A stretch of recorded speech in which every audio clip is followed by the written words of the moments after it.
And welcome into Getting Help from Uncle Sam. This is a continuation of an interview that I did with Public Service Commission President Twinkle Cavanaugh.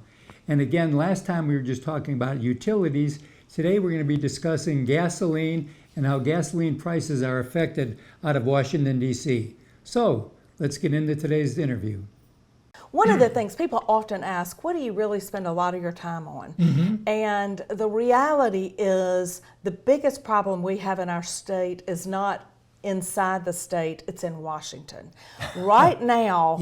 Don't we all? Exactly. Yes. If you went this morning and you filled up your car with gas, you know that you are paying gasoline. You know right now that you are paying a much higher price at the gas pump than you were just 2 years ago. Yes. And what I try to explain is that as a lot of times we hear the price of a barrel of oil and we think, oh, how does that affect me? Well, it affects everything you do. Yep. In fact, when I'm speaking, a lot of times I'll ask people, well, this morning, did you get out of bed and did you use a bar of soap? Or, that's a byproduct of oil. Did you put contacts, or do you wear glasses that have any plastic on them? I'm sure at least the nose piece. Yep. That's made of oil. Did you get in your car? Everything we have, our carpets in our homes, the cars we drive, oil, gasoline is a byproduct of oil. So when oil is rising daily right now, it's gone as high as $110 a barrel. Right. 2 years ago, it was under $50 a barrel. So the cost, and I try to explain to folks that, you talk about food prices, and food prices are on the rise. I mean, we've never seen such high food prices. Your grocery bill is, much higher than it was 2 years ago. And the rationale is, it takes fertilizer as a byproduct of oil. Yes. So when the farmer's growing it, his tractor, when he's trying to get that food to market in a truck, you're talking about gasoline and oil. So all of these prices are passed on to the consumer. Wow. And those when you talk about the price of oil, you also see the price of natural gas that at one time last year was over $10 per MMBTU. And just 2 years ago, it was under $2. So that's a 5 times price.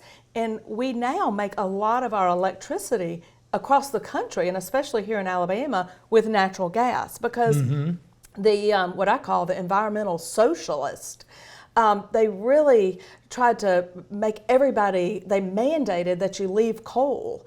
And you've got to have some base load electricity production. Solar will never power our homes. No, There's not enough. Nor wind.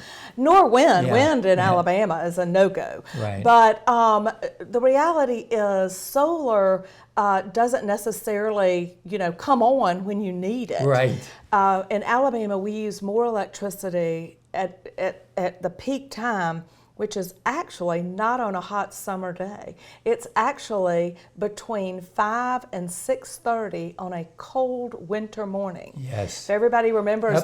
Up and ready to go. Yeah. Yeah. If you remember back right before Christmas, the 23rd, 24th, 25th, 26th of December. Extremely cold. Whew. And the power usage hit a brand new peak in Alabama on those days. And the sun isn't shining early in the morning. Nope. And so we've got to have a way to have that base load electricity that can come on and be shut off. And so right now in Alabama, your base load. You're doing it. Yep. Fossil fuels. So you That's cannot get rid of that natural gas. And the prices are just so high right now. I've constantly said, if your prices are higher, look to Washington. Amen. The companies in Alabama are not making more money. Nope. Their prices are set of what they can make. It's the cost of the fuel that's the policies that are coming out of Washington. Okay.